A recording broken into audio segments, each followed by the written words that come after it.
At 5:30, following a massive drug bust, Oregon State Police detailing how I-5 is used to distribute drugs and how they're working to stop it.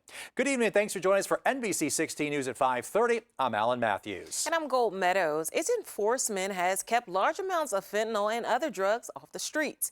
And earlier this year, some of its hardest working officers' keen sense of smell also aided in the federal capture of a drug lord. Now, I rode along with OSP earlier today to learn more. Hey, I'm Lieutenant Corps of the State Police. You're being recorded. The reason I stopped you is you're going a little too fast back there. You were driving too fast. You're speeding.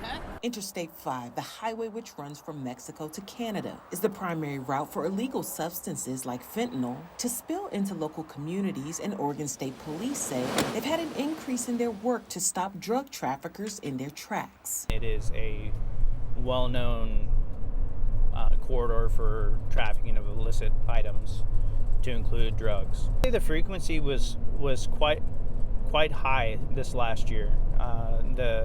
The frequency of our drug arrests were pretty often. What trends are you currently seeing when we talk about I-5 specifically involving drugs, particularly fentanyl? The vast majority of the fentanyl and drugs that we are seizing are coming from usually Southern or Central California, and to come up along the corridor.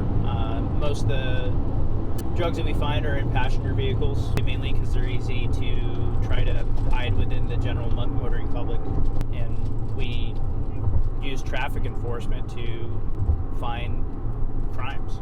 Lieutenant Clay Core took over the state's K-9 program in 2015 and oversees 13 K-9s that train to sniff out drugs, explosives, and accelerants, along with fish and wildlife and SWAT dogs. Their knack for odor recognition helps pull the drugs off the busy highway. How do you know what to look for?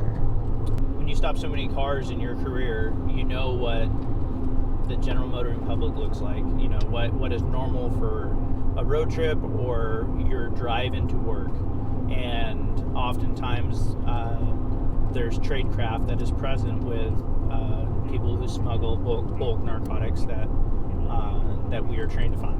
It could be anybody, you know. And so you treat everybody with kindness, but you always suspect that they could be up to something. How much of a problem is fentanyl for the area? Oh, a huge problem. There's overdoses all the time, and you know, drug crimes lead to a lot of person crimes and other crimes. You know, people get desperate. There's assaults, burglaries, robberies, theft. Finding these drug traffickers is a matter of training and discernment, keeping up with trends, and the right K-9 on the job. You might open up the back of the vehicle and it's in boxes or bags, and there's been other times where they're in extremely well-made manufactured compartments, you know, built into the body. We have found floor compartments that we have to break into after we locate them. Lieutenant Core and the K-9 team seized about 1.4 million fentanyl pills over the course of the last year, drugs that stayed out of local cities. Anytime we have a successful seizure, that it'll put a dent to it, you know, make it harder for people to get, and maybe give them an opportunity to get clean. And I feel like what we're doing is making a difference.